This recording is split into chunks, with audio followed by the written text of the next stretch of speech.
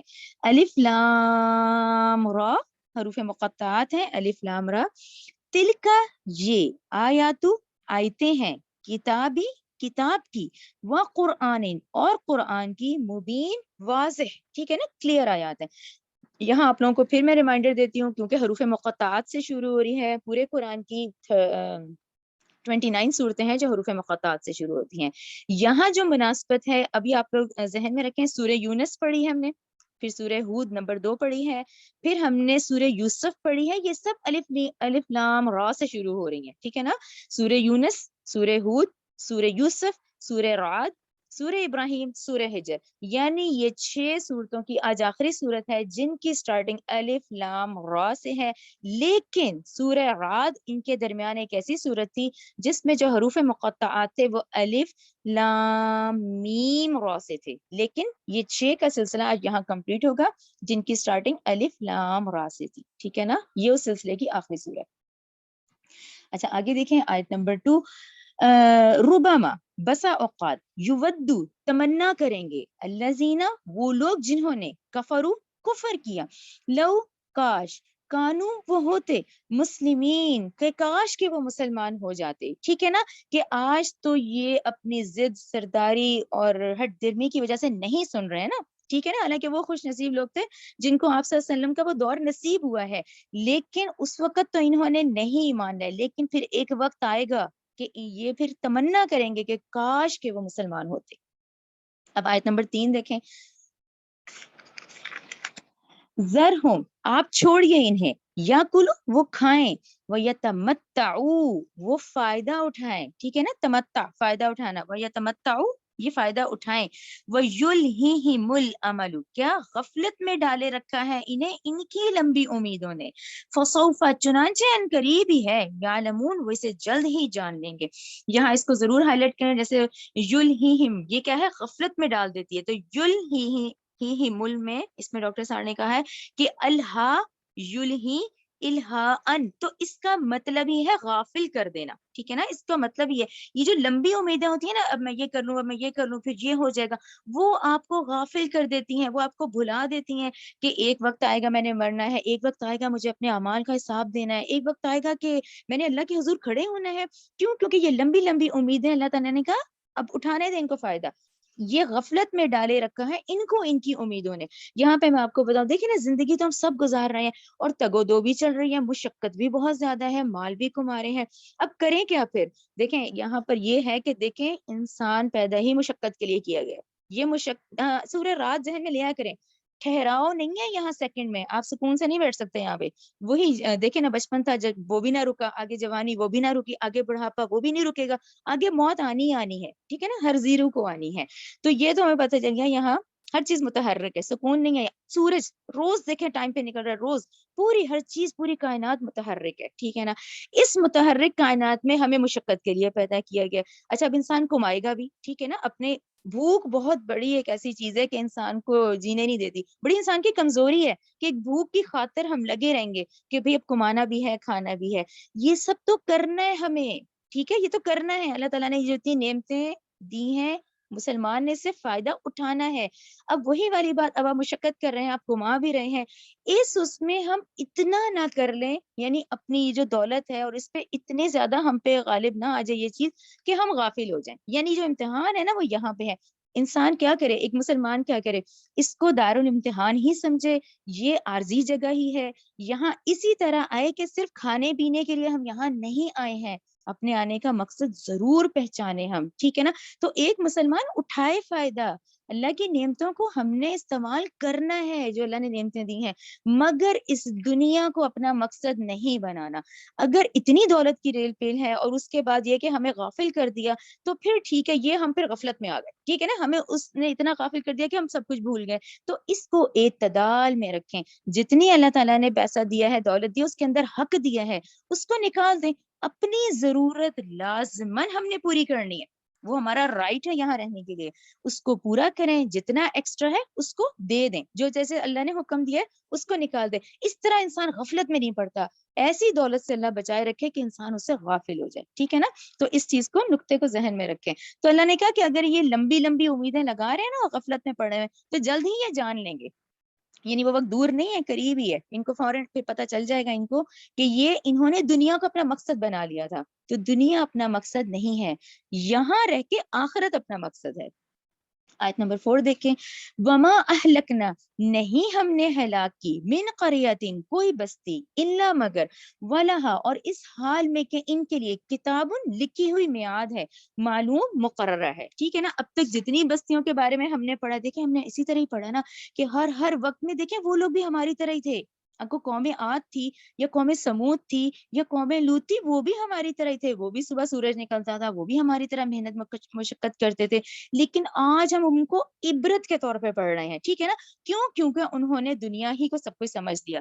کیوں؟ یہ میں نے ابھی یہ تصویریں دکھائی ہیں کہ اللہ تعالیٰ نے یہ آثار رکھے ہیں کہ دیکھو اس کو بنانے والوں کو اللہ نے کیا نیست و نابود کر دیا. ٹھیک ہے نا، کیونکہ دنیا مقصد بنایا تو اس کا رزلٹ بھی ہمیں پتہ چل جاتا ہے کہ یہ آج عبرت کے لیے ہیں. تو ٹھیک ہے، نہیں ہم نے ہلاک کی کوئی بستی مگر اس حال میں کہ اس کی میعاد تو مقرر تھی. ٹھیک ہے نا، ایک دن تو آیا. پھر ہر قوم نے جب نافرمانی کی اللہ تعالیٰ کی، تو ٹھیک ہے، پھر وہ مقررہ وقت پر جو ان کے عذاب لکھے ہوئے تھے وہ آئے. آیت نمبر 5 دیکھیں.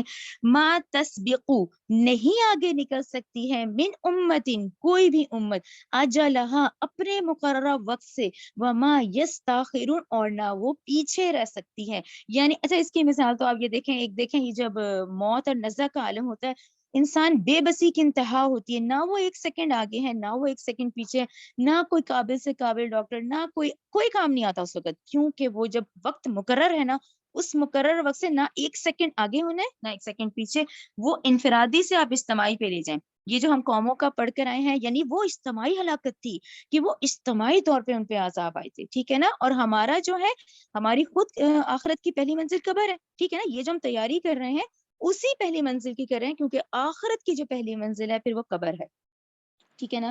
آیت نمبر 6 دیکھیں.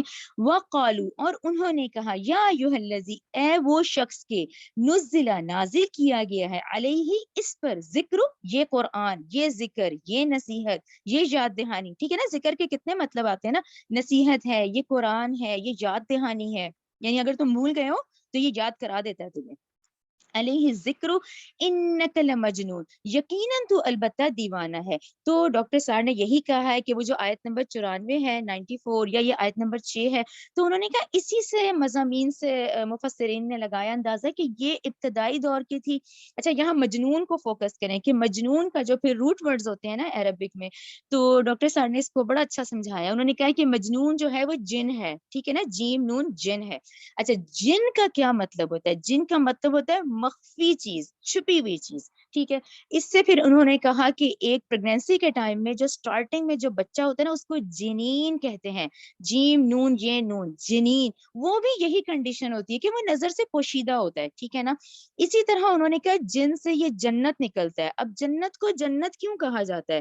جنت کو اس لیے جنت کہا جاتا ہے کہ وہ جو زمین ہے اس کے اوپر اتنے باغات ہوں گے، اتنی ہریالی ہوگی کہ وہ زمین چھپ جائے گی، تو وہ جنت کہلائی جاتی ہے، ٹھیک ہے نا. جن مخفی چھپا ہوا ہے، جنین وہ بچہ رحم مادر میں جو ہوتا ہے جو نظر نہیں آتا. جنت بھی اسی سے ہے. اسی طرح آپ لوگ یاد کریں سورہ انعام آیت 76 میں حضرت ابراہیم علیہ السلام نے بھی یہی کہا تھا، فَلَمَّا جَنَّ عَلَيْهِ اللَّيْلُ. یہ جو رات ہے اس کو بھی کہا گیا، یہ پوری کیا ہے، تاریکی ڈھانپ دیتی ہے، تاریکی چھپا دیتی ہے. جب رات کی تاریکی نے اسے ڈھانپ لیا، تو یہ سارے مجنون اور جن سے ورڈ نکلے ہیں. اسی طرح جو جن یہاں کہا گیا کہ اب کہا گیا بھی تم تو دیوانے ہو، یعنی کہ جن کا مطلب، مجنون کا مطلب اس شخص کو کہا جاتا ہے جس پہ جن کے اثرات ہو جائے، جس پہ آسیب کا سایہ آ جائے، جس کا دماغی توازن درست نہ ہو، ٹھیک ہے نا. تو یہاں پر یہ بات ذہن میں رکھیں، کیونکہ آپ انبیاء کا وہ میپ ذہن میں رکھا کریں، کیونکہ حضرت اسماعیل علیہ السلام سے لے کے نبی کریم صلی اللہ علیہ وآلہ وسلم تک، اب یہ درمیانی وقفہ کچھ مفسرین 2500 کہتے ہیں، کچھ 3 کہتے ہیں، راؤنڈ فگر 3000 سال تک، کیونکہ ان لوگوں کے پاس کوئی ڈرانے والا نہیں آیا تھا. تینوں آسمانی کتابیں تو حضرت ابراہیم کے بیٹے حضرت یعقوب کی اس میں رہی نا، بنی اسرائیل تو دوسری طرف رہے، بنی اسماعیل میں تو کوئی ڈرانے والا ہی نہیں آیا تھا. اب یہ جو اللہ تعالیٰ کا ایک قاعدہ قانون ہے کہ فرشتے آتے ہیں، ٹھیک ہے نا، میسنجر آف اللہ حضرت جبرائیل علیہ السلام پڑھتے ہیں نا ہم لوگ شروع سے ہی، تو وہ فرشتوں سے واقف تھے، تو یہ اہل عرب فرشتوں سے واقف نہیں تھے. اس لیے ان کے لیے یہ بڑی حیرت کی بات تھی کہ آپ صلی اللہ علیہ وسلم کہہ رہے ہیں کہ ایک فرشتہ آیا ہے، وہ وہی لے کر آیا ہے، کیونکہ یہ جنوں کے بارے میں، انہیں جنوں کے بارے میں معلوم تھا، فرشتوں سے یہ واقف نہیں تھے، کیونکہ پچھلے 3000 سال سے ان کے پاس کوئی ڈرانے والا نہیں آیا تھا، تو یہ جنوں سے واقف تھے. تو انہوں نے یہی سمجھا کہ بھئی ایک تو غار ہرا، ایک وہ اتنی تاریکی، تو وہاں آپ صلی اللہ علیہ وسلم کیونکہ اتنا جاتے ہیں تو ممکن ہے یہ معاملہ آیا ہو. تو ان کے اس وقت انداز میں ڈاکٹر صاحب یہی کہتے ہیں یہ ہمدردی کا پہلو تھا کہ بھی ممکن ہے کوئی ایسی بات آ گئی ہو، بھی 40 سال سے تو ہم نے نہیں سنی، اور اس نوجوان کو انہوں نے خود ہی صادق اور امین بھی کہا. اب یہ نبوت کا دعویٰ کر رہے ہیں، اب یہ کہہ رہے ہیں ایک فرشتہ غار ہرا میں آیا ہے. اچھا، وہ فرشتہ جو ہے وہ وہی لے کر آیا ہے، تو اب یہ اس اسٹیٹ آف مائنڈ میں ہے کہ یہ لوگ تو فرشتے سے واقف ہی نہیں ہیں، یہ جنوں سے واقف ہے. اس لیے انہوں نے ان کو مجنون، نعوذ باللہ معاذ اللہ کہا، کیونکہ اس میں ازراہ ہمدردی بھی تھا. انہیں سمجھ نہیں آ رہا تھا کہ شاید کہ بھی رات کی تاریکی ہے، اتنے دن وہاں رہتے ہیں، اور اب یہ نبوت کا دعویٰ کرنے لگ گئے ہیں، تو ممکن ہے یہ کنڈیشن ہو، ٹھیک ہے نا. یہ آپ لوگوں کو لکھ بھی لیا کریں اپنے قرآن پہ سائٹ پہ، جیسے جن، جنین، جنت. جن کا مطلب مخفی چھپی ہوئی شے، اور مجنون پھر ایسی چیز کہ بھئی جس پہ اثر نہ ہو، اثر ہو گیا ہو. اچھا آگے دیکھیں آیت نمبر 7. لو، اب یہ دیکھیں، لو ماں کیوں نہیں، ماں کیوں نہیں، تا تینا کیوں نہیں تو لے آتا،